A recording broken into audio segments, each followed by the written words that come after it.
কেন্দ্র ইনচার্জ ব্যতীত কেউ মোবাইল ফোন ব্যবহার করতে পারবেন না, এটা কিন্তু ভালো করে মনে রাখেন। কেন্দ্র ইনচার্জ ব্যতীত কেউ মোবাইল ফোন ব্যবহার করতে পারবেন না, এটা নির্দেশনা।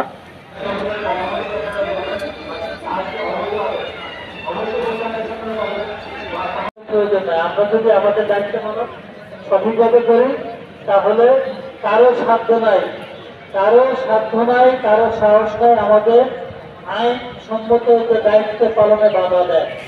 আইন সম্মত দায়িত্ব পালনে বাধা দেয় তাহলে আপনারা। আমি এই মুহূর্তে আছি কালকিনি উপজেলা নির্বাচন অফিসের সামনে। রাত পোহালে 21 মে মঙ্গলবার কালকিনি উপজেলা পরিষদ নির্বাচনকে সুষ্ঠু ও নিরপেক্ষ করতে পুলিশ প্রশাসন ইতিমধ্যে কঠোরভাবে কাজ করে যাচ্ছেন। আজ 20 মে সোমবার দুপুর থেকেই বিভিন্ন কেন্দ্রে কেন্দ্রে নির্বাচনী সরঞ্জামাদি পৌঁছানো হচ্ছে। পুলিশ প্রশাসনের পাশাপাশি বিজিবি, র্যাব ও আনসার বিজিবির সদস্যরা নির্বাচনে নিয়োজিত রয়েছেন।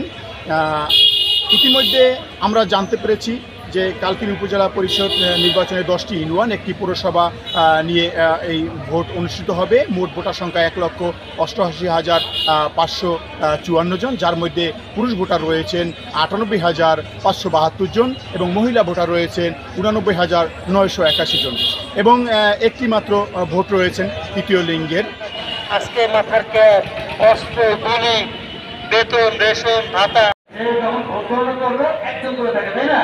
ওই একজনের পকেট হতে ভালো করে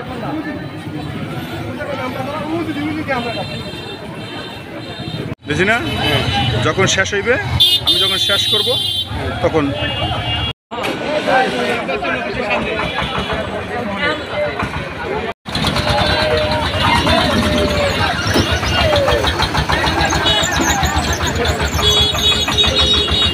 প্রতিদ্বন্দ্বিতা করছেন চেয়ারম্যান পদে 3 জন, পুরুষ ভাইস চেয়ারম্যান পদে 3 জন এবং নারী ভাইস চেয়ারম্যান পদে 3 জন। কালকিনি থেকে সাংবাদিক আতিকুর রহমান আজাদ।